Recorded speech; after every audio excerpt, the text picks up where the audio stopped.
Hey guys, welcome back to the channel. My name is Mina, and today we're going to be talking about a really interesting technology that I've been following for the past couple of years now, that being Neuralink. Founded in 2016 by Elon Musk, the main goal of the company was to interlace our brains with computers, as crazy as that sounds. Their eventual goal was human enhancement, transhumanism at its finest. How it works is an implant the size of a quarter is put under the skull of the patient with electrodes inserted directly into the brain. This type of tech may sound really scary, and maybe it is, but it is not the first of its kind. It's actually been used to treat epilepsy, Parkinson's, and manage symptoms of psychiatric conditions.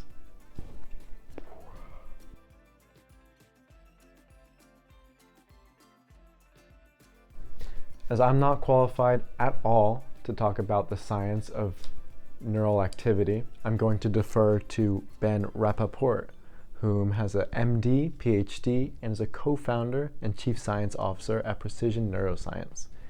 He says, the brain is an electrical organ, and it computes on a pretty fine-grained scale. They collectively vote, and the integral of their vote is really what drives macroscopic movement. Through the electrodes directly implanted into the patient's brain, Neuralink has found a way to deliver messages into the brain and also receive them and understand them on an unprecedented scale. The 1,024 electrodes and associated wiring are so precise that this operation cannot be done by humans. A new fully automated neurosurgical robot was created to map out the cerebral cortex precisely, voiding blood vessels and inserting the electrodes exactly where they need to be to record and transmit electrical impulses. Now, what does this really mean? Well, this means that it allows people to control computers with their brains. Now, I think the craziest part of this entire thing is that the device that's directly connected into your brain can be accessed via a Bluetooth connection. I don't know how I feel about that. It's the first that's ever been done, so breaking new ground, for better or for worse.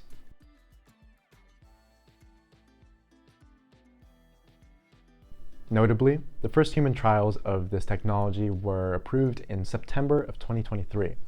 As of January 2024, the first patient was implanted with a device dubbed telepathy. Nolan Arbaugh is a 29-year-old patient who's paralyzed below the shoulders after a driving accident. Only 12 hours after the surgery, Nolan was able to mentally interact with a graphical interface to produce a spike on a screen. 1, 2, 3, go.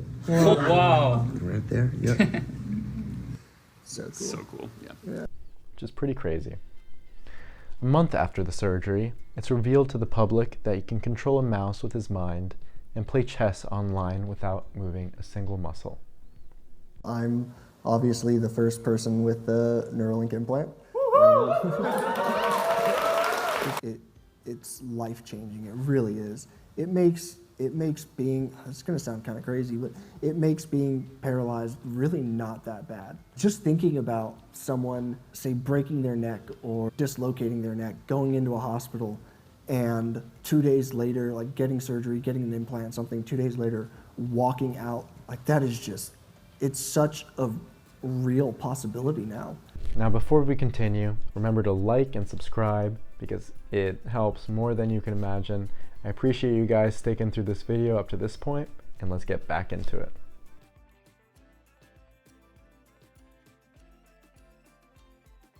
This is only the beginning.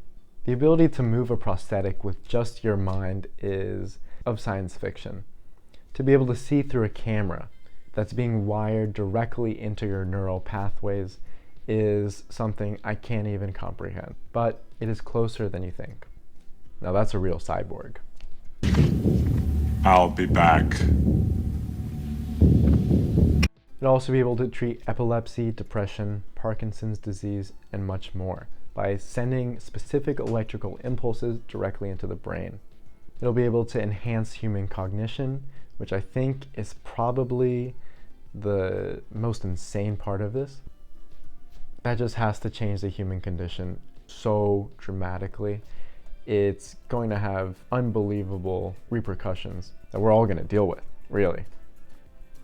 And of course, it's going to be an invaluable tool in the study of neuroscience and neurobiology to be able to interact with the brain at this microscopic scale.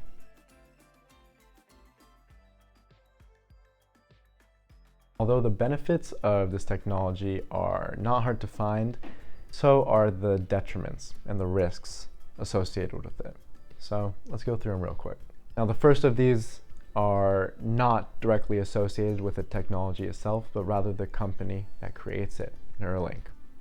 There have been a lot of accusations of them mistreating test monkeys, where people have claimed that there have been unneeded deaths and mistreatment, even though they claim they are absolutely committed to working with animals in the most humane and ethical way possible. Another risk inherent to the technology itself is that we just don't understand how brain implants are handled long term. Not yet. Actually, just a few days ago, there was a malfunction in Nolan's brain implant where the body was rejecting the electrodes that were put in the brain, slowly pushing them out. Now, there's no reason for alarm. Nolan is completely fine, according to Neuralink, and they have a workaround, apparently. So stay tuned if you're interested in learning more about that. The human brain does tend to reject foreign objects in it, as I would hope. So I'm interested to see how Neuralink handles this situation and what they have in store going forward. Not to mention, there are countless privacy and security concerns with a system like this, especially since it's connected via Bluetooth connection. Now imagine someone hacking your brain. That's a Black Mirror episode I don't want to watch. Now, there's also concerns about the accessibility of this technology. Is this going to be only something that the rich have access to? And if so, what does that mean for us lowly peasants? Are we going to be big dum-dums? And they're going to be the super geniuses with computers connected to their brains? I hope not. A good question to ask in a scenario where we're altering our brain in such an intense way is, what point do we stop becoming human? What point does the computer do the thinking for us? And what point do we delegate our humanity to a chip in our brain?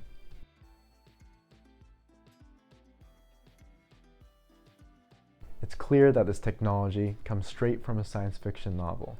With so many benefits, but also so many inherent risks, it makes you ask, is it worth it? Well, Elon sure thinks so. But I want to hear from you guys. What do you think? Would you get this implant in your brain? If so, go ahead and comment down below and tell me your thoughts on this topic. I appreciate you guys watching. Again, remember to like and subscribe. My name is Mina, and I'll see you next time. Peace out.